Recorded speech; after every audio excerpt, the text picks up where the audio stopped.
internacional, hablando de numeral Estados Unidos en el mundo.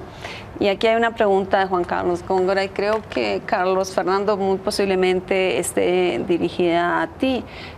Pregunta si Obama no está tirándole las papas calientes al Congreso de Estados Unidos, tanto en el tema de Cuba como Irán. Pues la verdad es que desde mi punto de vista lo que Obama está haciendo es remover la política dentro del Congreso, pero además el Congreso parece ser tampoco tiene mucha capacidad de reacción. Los republicanos además han quedado contra la pared frente al tema de inmigración, han quedado frente a la pared frente al tema de la parálisis que han hecho ya 2 veces consecutivas del gobierno federal, y en estas condiciones pues los republicanos no parecen actuar muy fuertemente. De hecho, las declaraciones de Marco Rubio, el que hasta ahora parece ser el gran precandidato de los republicanos a la presidencia, han sido bastante moderadas, teniendo en cuenta además que él es descendiente de cubanos, es decir, no es el típico cubano tradicional. Pero le parecieron moderadas. Yo lo escuché decir muy claramente que se opondría a este acuerdo con Cuba, que lo pelearía en el Congreso. Pero está en el marco de la política, Laura. O sea, está en el marco de la política del Congreso. No está haciendo una acción mucho más fuerte. Él está hablando para sus votantes. Sí, claro, eso pero entonces eso no contradice un poco lo que usted estaba diciendo, Camilo, hace un rato, decir que ya este tema de Cuba políticamente no es un peso tan pesado como antes. Pero esto no requiere una aprobación de Congreso. En términos reales, si a mí me preguntan lo que está haciendo, me parece una estrategia clarísima de deteriorar el poder en Cuba. Cuba quizás no lo entienda, pero es claro que en el momento que Cuba abra las puertas y vea lo que es el siglo XXI, ¿tú has ido? Es decir, cuando uno va con los carros del año 50 y se pelean por un carro del año 50 y es el último modelo y es carísimo, y tú ves que no tiene internet, que la televisión no tiene comunicaciones, que no tiene las ventajas del siglo XXI, en el momento mismo que entre la tecnología y entre el siglo XXI, el régimen cubano se derrumba. Eso me parece a mí que desde el punto de vista pragmático es lo que ve Estados Unidos y es la política real de lo que está haciendo. El tema del Congreso, el Congreso no tiene nada que aprobar acá porque no hay leyes. Tienen que derogar la ley. La ley del embargo es la que tiene que derogar. ¿La va a derogar o no la va a derogar? No, pero tiene que derogar. El Helms-Burton tiene que derogar la legislación que pasó en 1999 Bill Clinton. O sea, hay bastante para hacer para la... Y yo creo que sí le tira una pelota al Congreso de cara a las elecciones. O sea, está trazando una línea y de cara a tener al Partido Demócrata.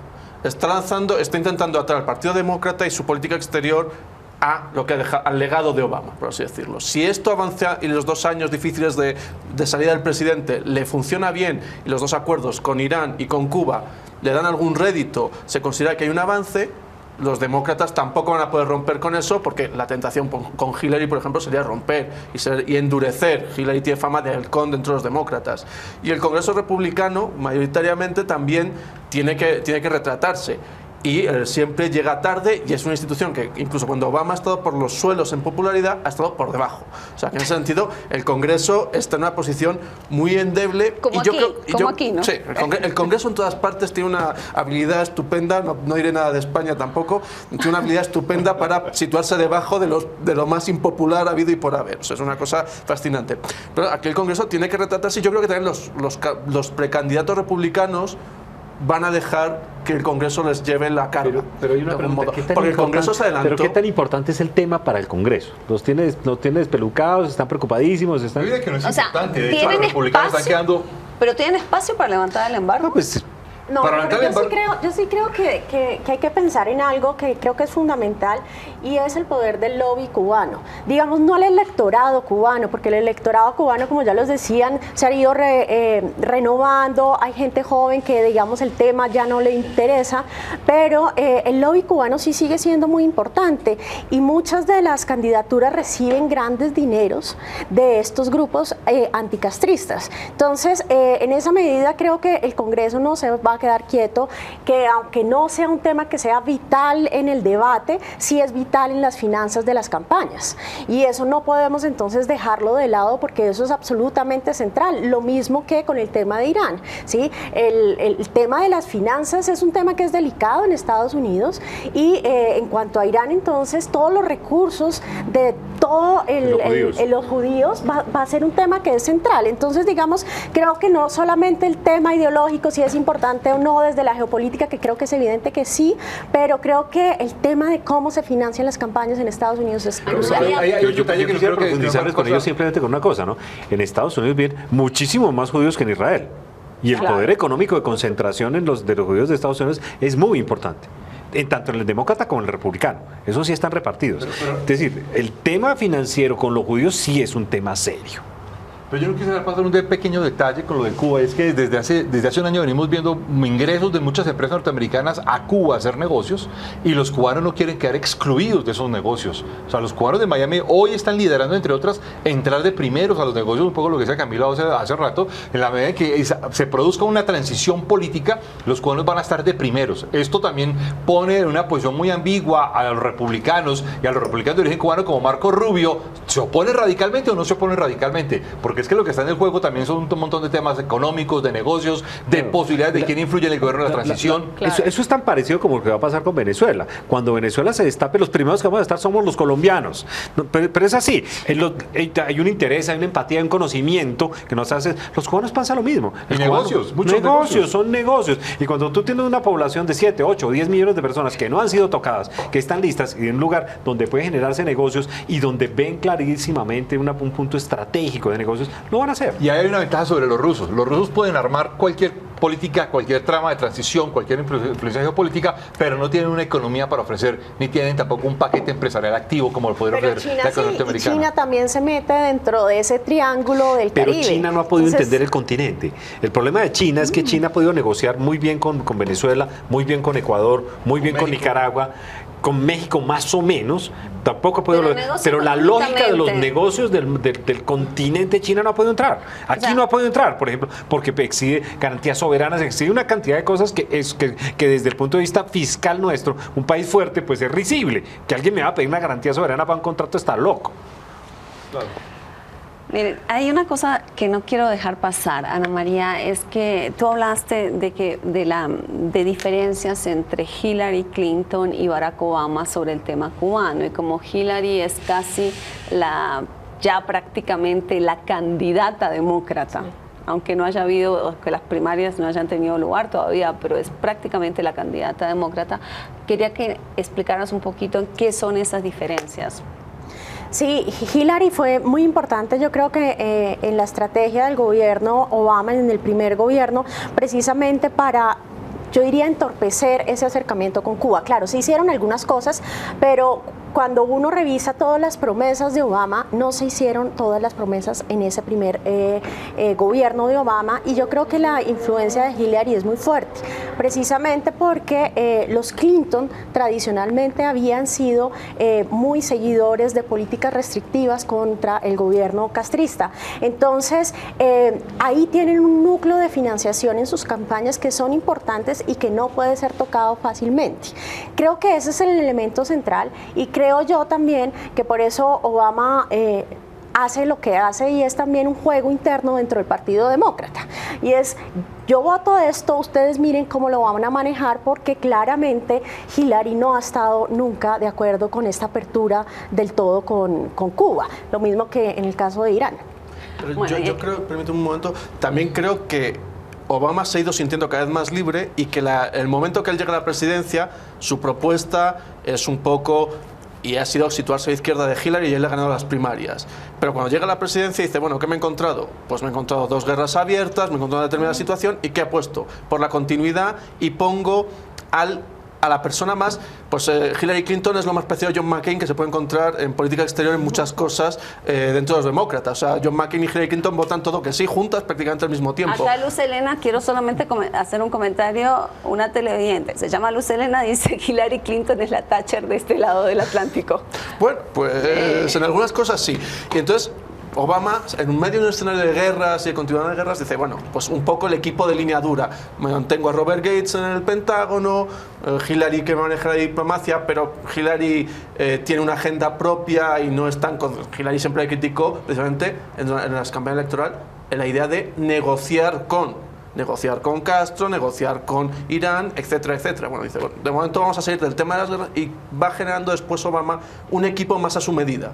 La segunda legislatura empieza con Kerry y Chuck Hagel, que eran en la primera legislatura los que se rumoreaba iban a ser los que Obama quería, los que Obama no puede, también para recomponer la estructura del partido después de unas primarias más salvajes de lo que parecía, o sea, todo muy bonito, pero fueron unas primarias duras donde se dieron bastante para los demócratas entre ellos.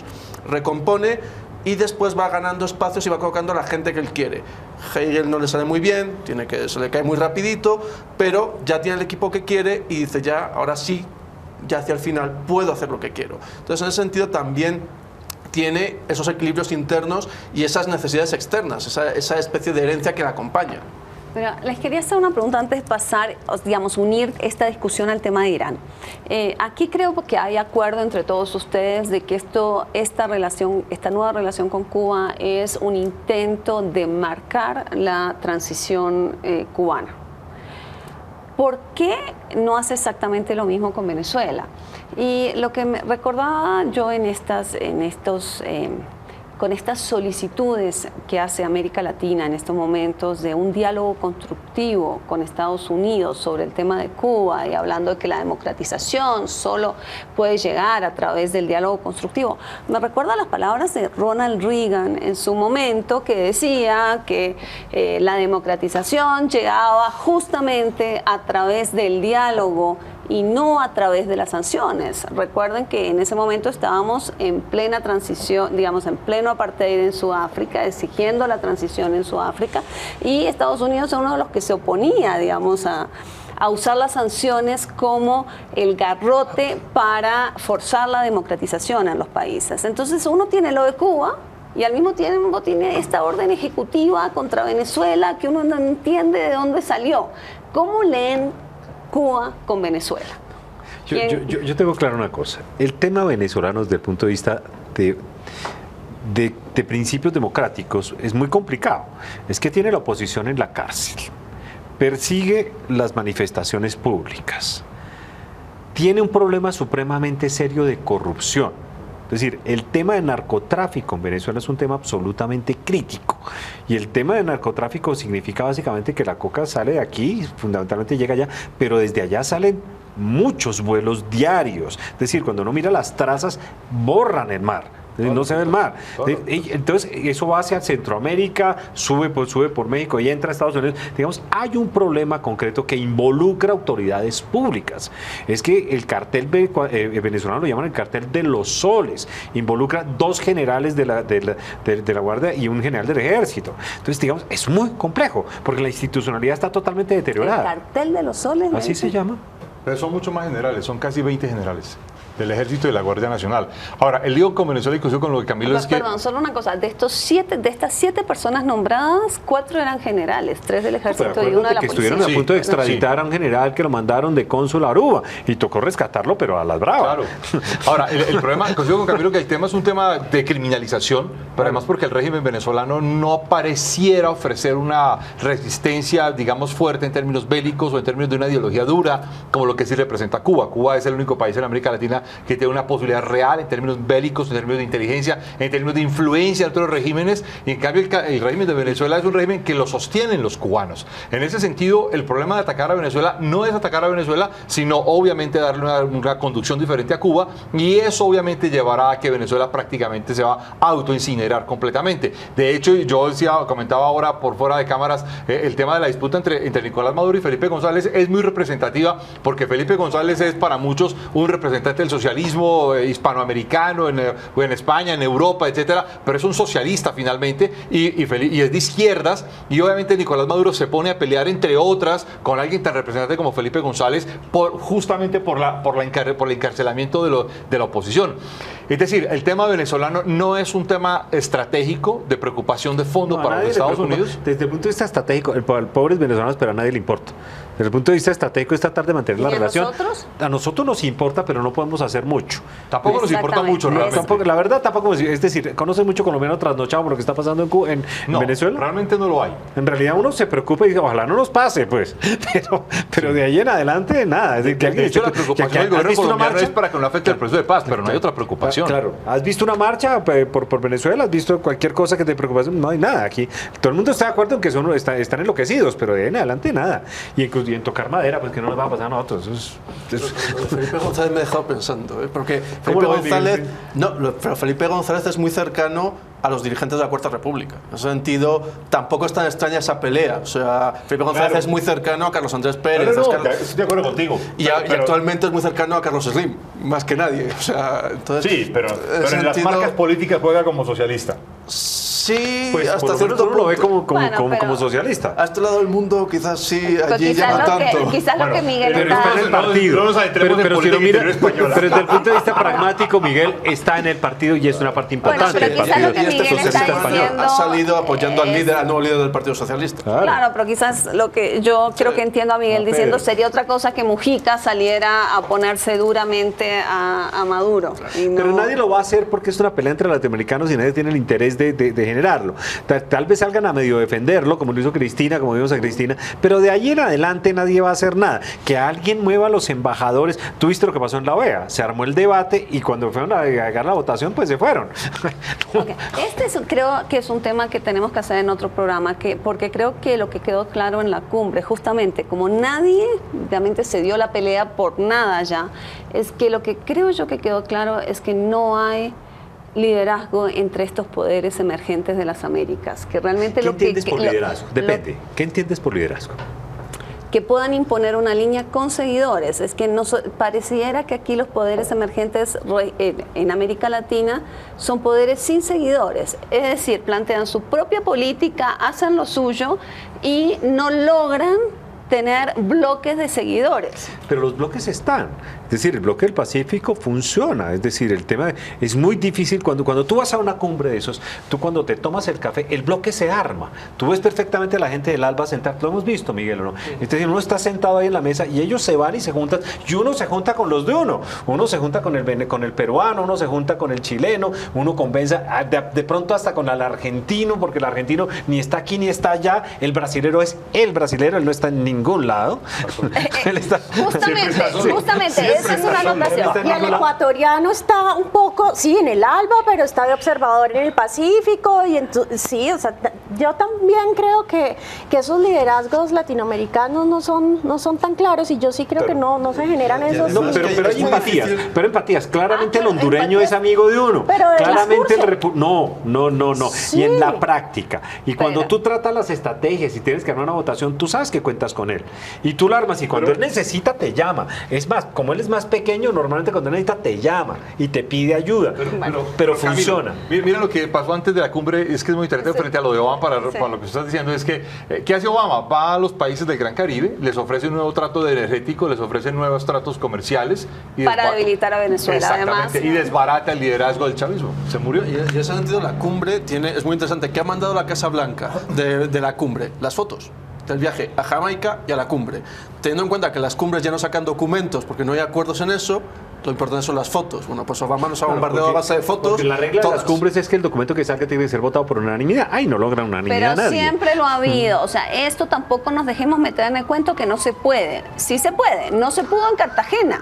No, Eso ni se fue un pudo en frac- República Dominicana. Y las últimas que yo sepa no se puede en ninguna. Tampoco, sí. Bueno, les propongo que miremos una nota sobre Irán y empecemos a atar esto de la política exterior hacia Estados Unidos, a ver si algo de relación tiene con lo que están haciendo en Irán. Miremos esta nota.